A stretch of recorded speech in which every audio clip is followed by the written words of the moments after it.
Esta mañana quiero decirte que tienes un mensaje. Es un mensaje especial para ti de Apocalipsis capítulo 2, versículo 8 al 11.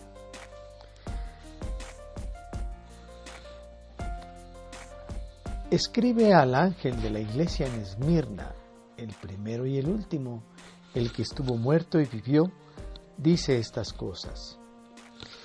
Este mensaje a la iglesia de Esmirna se encuentra dentro del contexto de un mensaje de parte de Jesús que reveló a su siervo Juan en la isla de Patmos. Y él le dijo que escribiera a las 7 iglesias que se encontraban en Asia. A cada una de ellas le escribió algo en particular. Esmirna, que fue la segunda en el orden en que dio este mensaje a Juan, se encontraba en una parte de la costa del mar Egeo y era un lugar importante, llegó a serlo, porque pareciera que en años antes de que fueran los tiempos de Cristo, este lugar desapareció por completo, por el 600 antes de Cristo. Pero 300 años después, por Alejandro Magno o algunos de sus generales, fue nuevamente construida y fue una ciudad muy importante. Piensan que probablemente la expresión de Jesús en el sentido del primero y el último, pero también muy probablemente tendría que ver con la adoración que tenían a una diosa de Cibeles en el lugar, que de manera particular su culto tenía que ver que celebraban la muerte en el invierno y la vida nuevamente en primavera. Pero esto que caracterizaba a la ciudad y que les hacía ver a ellos cómo es que se identificaban con el lugar físico, su historia, pero también tenían que identificarse con alguien que era muy especial. Porque el que les daba este mensaje verdaderamente sabía lo que era la vida y la muerte. Y no solo eso, sino que los conocía a ellos perfectamente bien. Dice, yo conozco tu tribulación y tu pobreza, aunque eres rico, y la blasfemia de los que dicen ser judíos y no lo son. Más bien, son sinagoga de Satanás. Las palabras de Jesucristo fueron más fuertes aquí.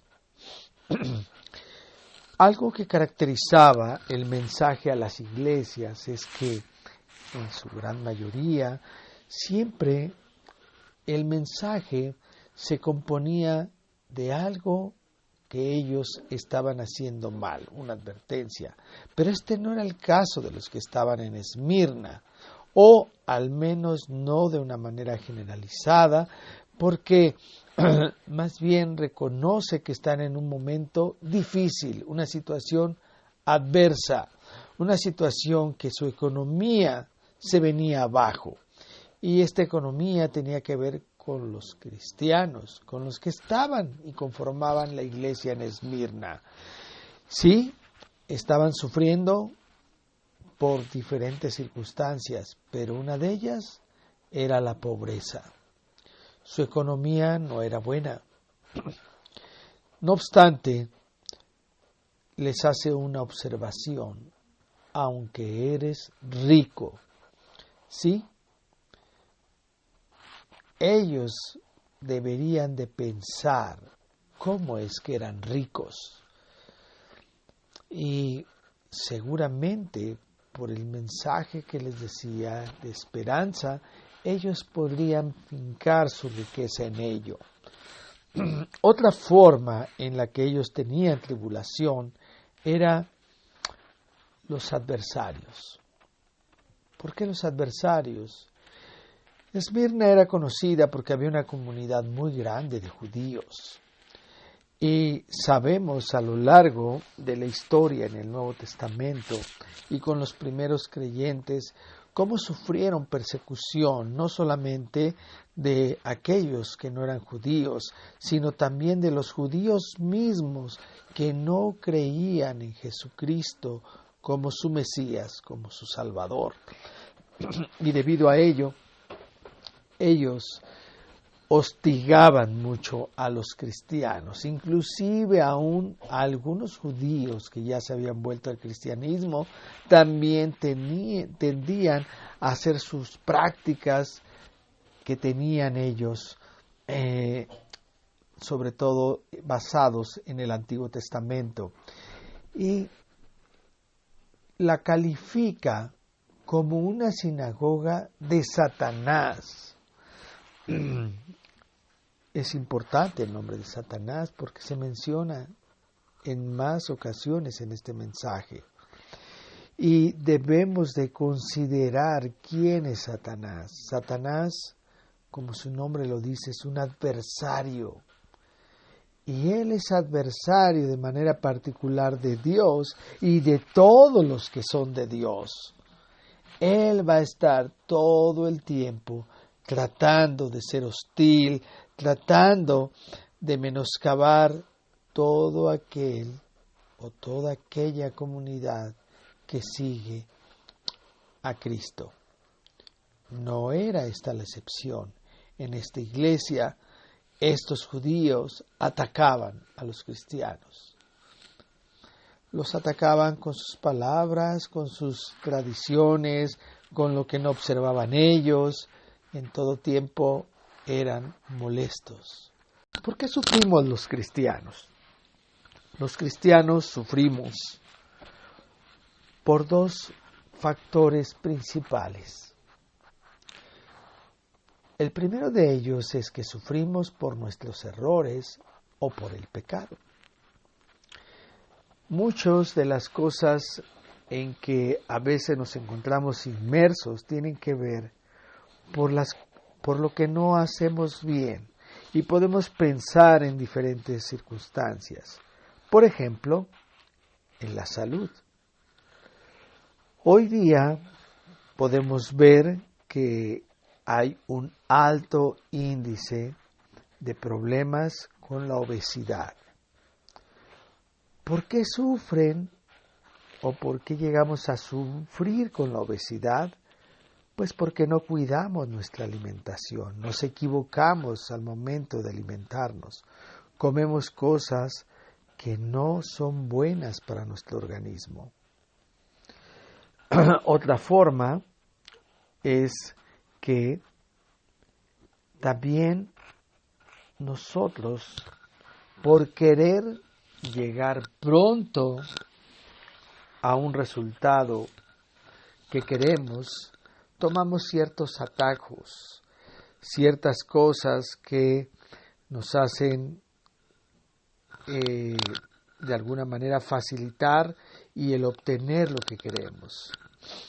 Y bueno, el día de mañana nos puede cobrar una factura a ello. Por ejemplo, el hecho de no pagar a tiempo un pago oficial de parte del gobierno nos va a generar intereses. O lo mismo en el banco. El hecho de no haberlo cubierto va a hacer que el día de mañana yo tenga que pagar un interés por ello y la deuda se crece. Y por supuesto yo sufro por ello. Me he equivocado, me he administrado mal, he estado, como popularmente decimos aquí, jineteando el dinero, las tarjetas, y por ello yo sufro. Otra forma de sufrir es porque deliberadamente yo peco, porque yo hago aquello que Dios me ha dicho que no lo haga, porque finalmente yo sufro las consecuencias, aunque en el momento pudiera ser que no, que al contrario, a lo mejor lo puedo disfrutar, pero a final de cuentas va a cobrar una factura. El pecado nos hace sufrir tarde que temprano. Hay quien puede pensar, no sufro cuando soy infiel, o no sufro cuando estoy obteniendo algo de otra persona porque lo hurté, porque me vi abusivo, y lo puedo disfrutar en el momento, pero eso va a generar para mí un problema el día de mañana. Y por supuesto que yo voy a sufrir. Otra de las formas en que yo puedo sufrir no tiene que ver con mis errores y tampoco tiene que ver con el pecado. Tiene que ver con que estoy siendo probado. ¿Por qué o por quién? Bueno, porque Dios lo permite. Dios lo permite como se lo permitió a Satanás con Job. Le permitió que lo hiciera sufrir. Y si lo permite es porque hay una prueba de por medio. La prueba siempre va a ser que Satanás quiere hacernos tambalear. Continuamente está delante del Padre para solicitar a todo aquel que ha decidido seguirlo para hacerlo tambalear.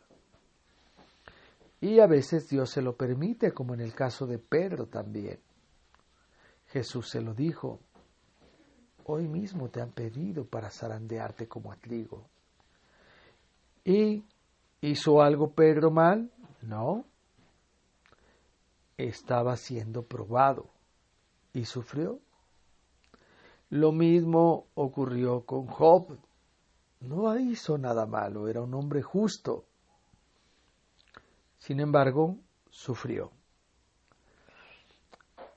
Estas personas que se encontraban en Esmirna estaban sufriendo por una prueba, y esa prueba tenía que ver con su fe.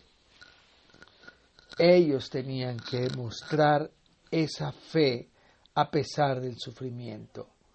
Algo más que se dijo en este mensaje a Esmirna es que no tengas ningún temor de las cosas que has de padecer. He aquí, el diablo va a echar a algunos de ustedes en la cárcel para que sean probados. Sí, el diablo siempre está metido. Aquí vemos cómo se le cambia el nombre también. Satanás es adversario, pero el diablo es el que divide. Y eso hace él. Es especialista en meter cizaña.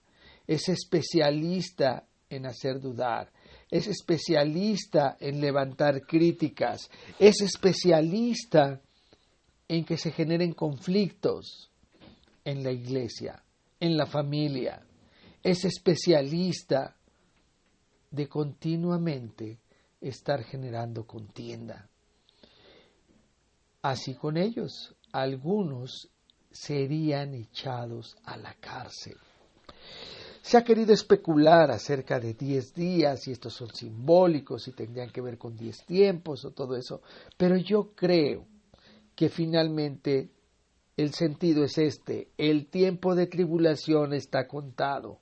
No va a ser para toda la vida.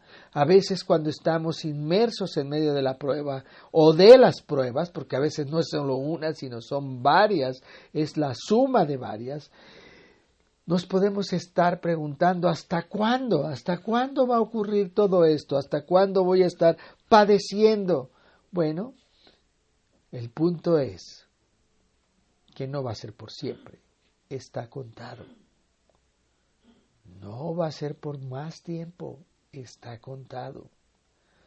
Podemos ver a lo largo de la historia de la Biblia y de varios que sufrieron, su sufrimiento estuvo contado. El de Job estuvo contado. Pese a su gran sufrimiento estuvo contado. El encierro en el arca de Noé estuvo contado. Y se libró.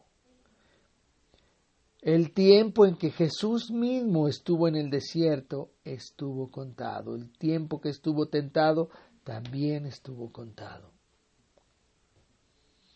Tiene un principio y también tiene un fin, y no va a ser para siempre. Por eso es que podemos pensar en la exhortación que hace Jesús a esta iglesia. No tengas ningún temor de las cosas que has de padecer. Deja de temer es la expresión. La expresión literal es no temas más. Sí, seguramente cuando este mensaje llegaría a Esmirna ya estaban temiendo, ya estaban sufriendo, ya estaban padeciendo tribulación, ya estaban en pobreza. Pero Él les dice, deja de temer, deja de temer. Serán probados. Todo esto que te viene es una prueba.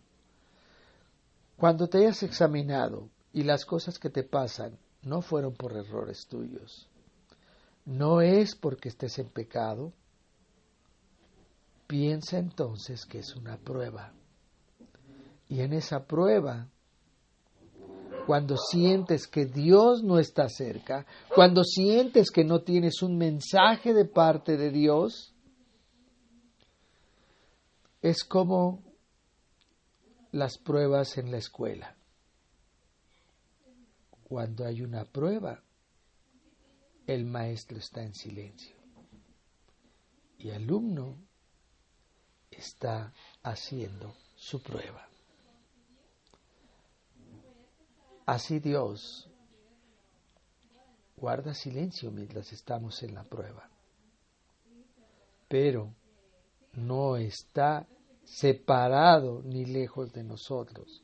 Está en medio con nosotros, en medio de nuestra prueba. Como el maestro cuando se está paseando entre los alumnos que están haciendo su prueba. Pero hay que saber que este maestro es bondadoso, es bueno, y nos mira con una cara de aprobación.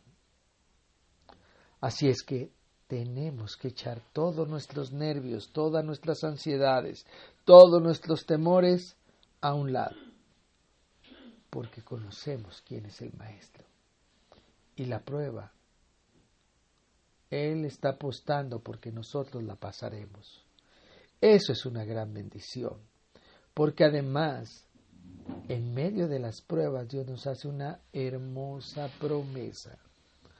Una promesa de gloria. Él les dice, sé fiel hasta la muerte y yo te daré la corona de la vida. La ilustración que está usando, esta corona, esta guirnalda, que era la que usaban en aquella época, simbolizaba gloria, triunfo, como el de esta estatua de Julio César. Son hojas de laurel que se entretejían y se ponían en la cabeza, simbolizando la gloria, la victoria. Se usaban desde aquella época, había ya juegos y a los competidores, aquel que ganaba y lograba la victoria, se le ponía esta corona, esta guirnalda de laurel en la cabeza.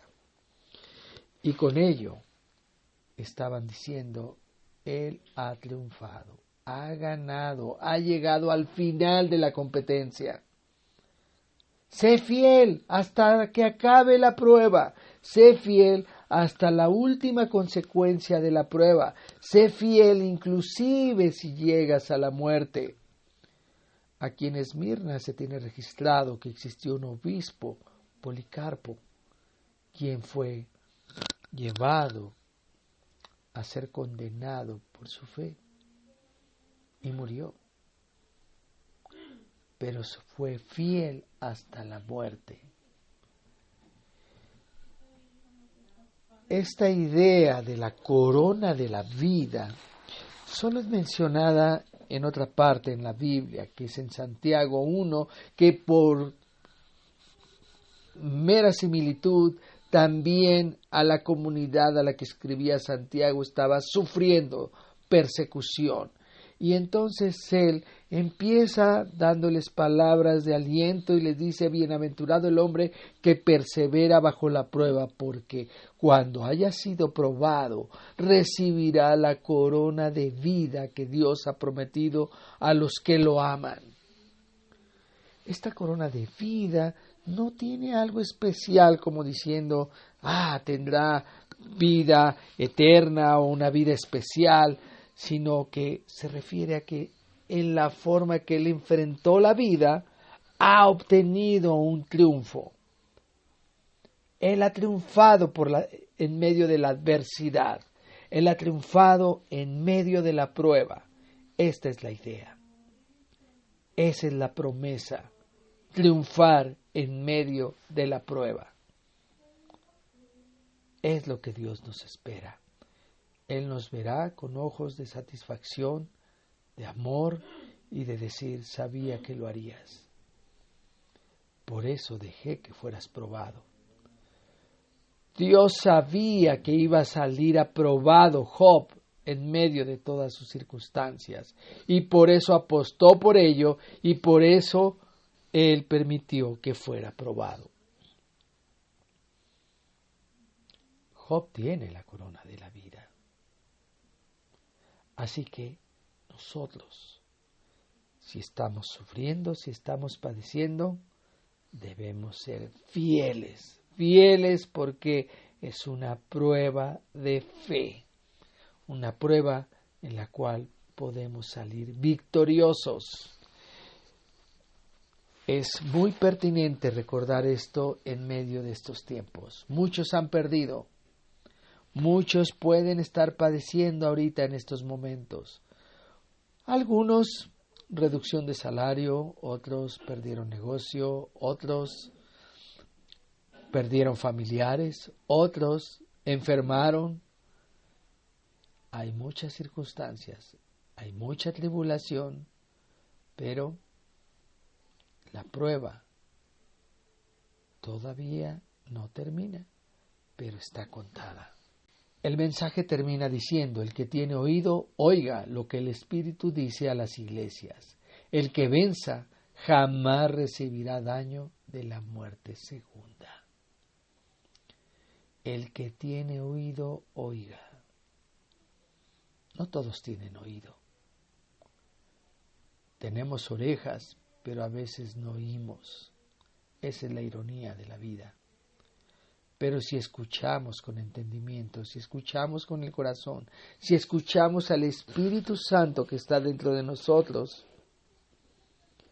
vamos a vencer.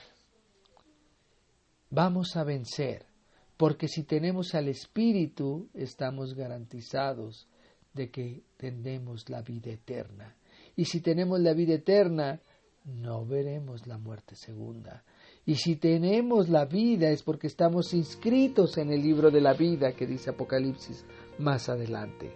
Y si estamos inscritos en ese libro, no estaremos en el juicio del gran trono blanco. Por lo tanto, al no estar en el juicio, no seremos echados al lago de fuego y azufre, que es la muerte segunda. Eso es maravilloso. No sé cuánto nos tocará padecer aquí. Lo peor que podemos padecer es la muerte misma, pero aún con la muerte tenemos la vida con Cristo, con el Espíritu Santo que ha puesto y con el cual nos ha sellado, y podemos estar seguros que ni lo presente, ni lo porvenir, ni ninguna cosa creada nos podrá separar del amor de Dios que es en Cristo Jesús, Señor nuestro. Dios les bendiga.